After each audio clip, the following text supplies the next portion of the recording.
বাংলাদেশের মহিলা সেনা সদস্যরা এবার থেকে হিজাব পরতে পারবেন। হিজাব না পরার নিষেধাজ্ঞা তুলে নিল ইউনূস সরকার। 26শে জানুয়ারি যখন ভারতের সাধারণতন্ত্র দিবস উদযাপন চলছে, সেই তালে বাংলাদেশ সেনাবাহিনীর সদর দফতর থেকে একটি নির্দেশ জারি করে দেওয়া হলো। এতদিন বাংলাদেশ সেনাবাহিনীতে মহিলা আর্মি সেনাদের হিজাব না পরার ফতোয়া ছিল। এবার সেই নির্দেশ তুলে নিল বাংলাদেশের অন্তর্বর্তীকালীন সরকার। নির্দেশিকায় বলা হয়েছে যে মহিলা জওয়ানরা চাইলে ইউনিফর্মের ওপর হিজাব পরতে পারবেন। কিন্তু হঠাৎ করে এমন কি হলো যে হিজাব পরার নির্দেশ দেওয়া হলো, তা নিয়েও প্রশ্ন উঠতে শুরু করেছে। মধ্যপ্রাচ্যের দেশে মহিলা জওয়ানদের হিজাব পরার রীতি রয়েছে। পাকিস্তানেও সেখানে মহিলা জওয়ানরা হিজাব পরেন। ইউনূস সরকার ক্ষমতায় আসার পর বাংলাদেশি সেনাতে মহিলা জওয়ানদের হিজাব পরা নিয়ে সিদ্ধান্ত নেওয়া হয়েছে। তবে অনেকেই ইউনূস সরকারের এই সিদ্ধান্তের সমালোচনা করেছেন। তাদের মতে এতে করে সেনাবাহিনীর ধর্মীয় উন্মাদনা বাড়বে। সেনার কাছে তাদের উর্দি একটা আলাদাই মাহাত্ম্য রাখে, সেখানে হিজাব পরলে তার গরিমা নষ্ট হতে পারে। বাংলাদেশ সেনাবাহিনীর ঢাকা সেনানিবাসের লেফটেন্যান্ট কর্নেল মোহাম্মদ আরিফ হোসেন এ বিষয়ে নির্দেশিকা জারি করেছেন। নির্দেশিকায় ঠিক কি বলা হয়েছে সেটাই আপনাদেরকে জানাই। প্রথমত, সেনাবাহিনীতে কর্মরত নারী সেনা সদস্যদের ইউনিফর্মের সঙ্গে হিজাব না পরার নির্দেশ দেওয়া হয়েছিল। পরবর্তীতে সেনাবাহিনীতে কর্মরত ইচ্ছুক নারী সেনা সদস্যদের সামরিক পোশাকের সঙ্গে হিজাব পরার সিদ্ধান্ত গৃহীত হয়েছে। এ প্রেক্ষিতে ইচ্ছুক নারী সেনা সদস্যগণ সামরিক পোশাকের সঙ্গে হিজাব পরতে পারবেন।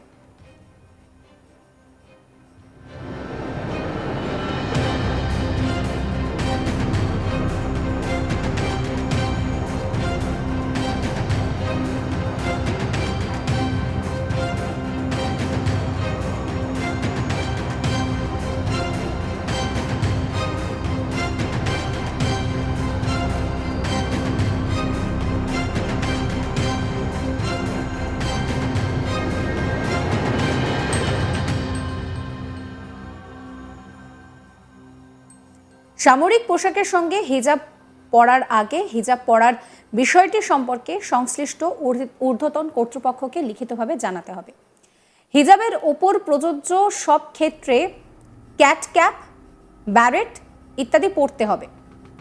হিজাব পরার কারণে সামরিক পোশাকের সঙ্গে ক্যাপ পরতে যাতে কোনো প্রতিবন্ধকতা সৃষ্টি না হয় সেই বিষয়ে সতর্ক থাকতে হবে।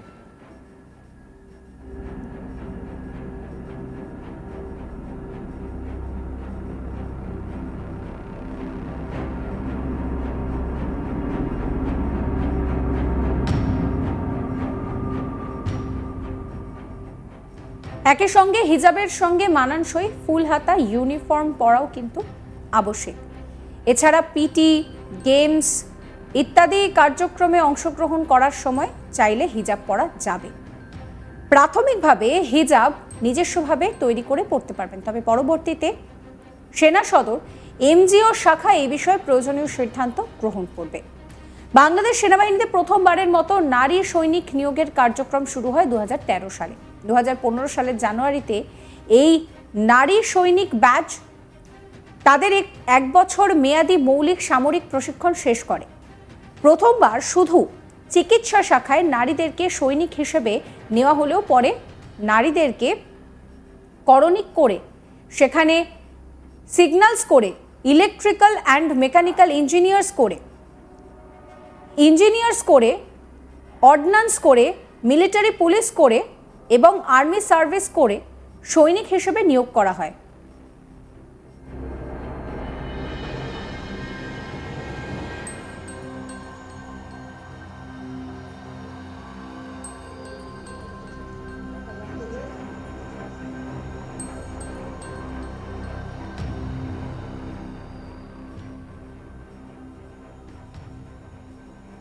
দু সালে প্রথম সেনা ক্যাডার হিসেবে নারীরা যোগদান করেন এবং নারীরা বাংলাদেশের স্বাধীনতার পর থেকে আর্মি মেডিকেল করে চিকিৎসক হিসেবে যোগ দিতে পারেন। 2018 সালে দেশের সর্বপ্রথম নারী মেজর জেনারেল হন সুসানে গীতি। সেনাবাহিনীর East Bengal Regiment, Bangladesh Infantry Regiment, গোলন্দাজ রেজিমেন্ট এবং সাঁজোয়া করে নারীরা যোগদানের সুযোগ পান না, যদিও গোলন্দাজ রেজিমেন্টে নারীরা কর্মকর্তা হতে পারেন। 2013 সালে সর্বপ্রথম নারী ছত্রী সেনা কর্মকর্তা নিয়োগ দেওয়া হয়, যদিও নিয়োগপ্রাপ্ত নারী ক্যাপ্টেনটি পদাধিক বা সাজোয়া রেজিমেন্টের কেউ ছিলেন না।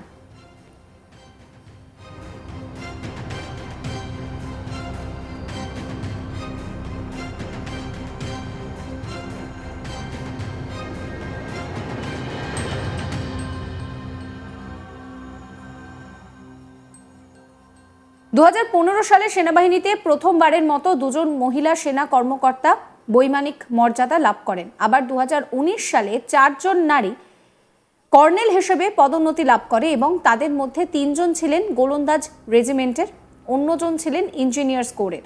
5 জানুয়ারি বাংলাদেশের মিলিটারি ট্রেনিং এরিয়ায় বাংলাদেশি সেনা যুদ্ধের মহড়া ছিল, আর সেই সেনা মহড়া দেখার উদ্দেশ্যে রওনা দেন বাংলাদেশের অন্তর্বর্তী সরকারের প্রধান মোহাম্মদ ইউনূস। এর জন্যই তিনি হেলিকপ্টারে ঢাকা থেকে বাংলাদেশের মিলিটারি ট্রেনিং এরিয়ায় অবতরণ করেন। এরপর শুরু হয় মহড়া। মহড়া শেষে মঞ্চে বক্তব্য রাখতে উঠে মোহাম্মদ ইউনূস বলেন যে মহড়া থেকেই বাস্তবের প্রস্তুতি, যাতে প্রকৃত যুদ্ধে আমরা সফলভাবে বিজয়ী হতে পারি। সেনাবাহিনীর লক্ষ্য হলো সব পরিস্থিতিতে দেশকে রক্ষা করা, বিজয়ী হওয়া। যে কোনো মুহূর্তে প্রয়োজনে পূর্ণ সাহস এবং পূর্ণ প্রস্তুতি নিয়ে যুদ্ধে ঝাঁপিয়ে পড়তে হয়।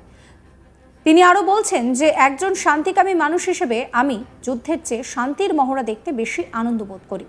ক্রমশই চাপ বাড়ছে সেদেশের অন্তর্বর্তী সরকারের প্রধান উপদেষ্টা মোহাম্মদ ইউনূসের ওপর। এদিকে এমতো পরিস্থিতিতে দেশ ছেড়েছেন বিএনপি নেত্রী খালেদা জিয়া। মূলত চিকিৎসার জন্যই তিনি বিদেশে গিয়েছেন। এরই মধ্যে উঠে আসছে নতুন তথ্য। বাংলাদেশের ইউনূস সরকার এবং সেদেশের সেনাপ্রধান ওয়াকারুজ্জামানের ভিতরে নাকি ভারতকে প্যাচে ফেলার নানান ছক চলছে।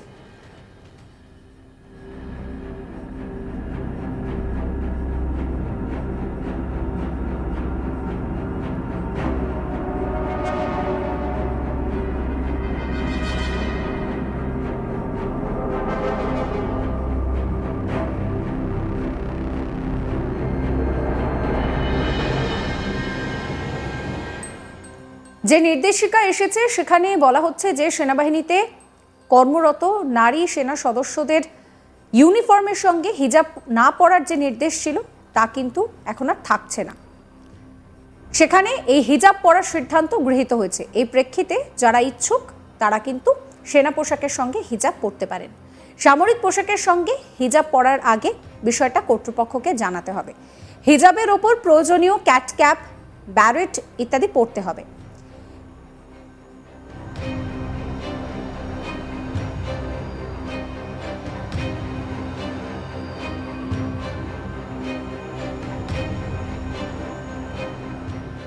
সাবস্ক্রাইব করবেন আজ তাক বাংলার ইউটিউব চ্যানেলকে, ফলো করতে ভুলবেন না হোয়াটসঅ্যাপ চ্যানেল।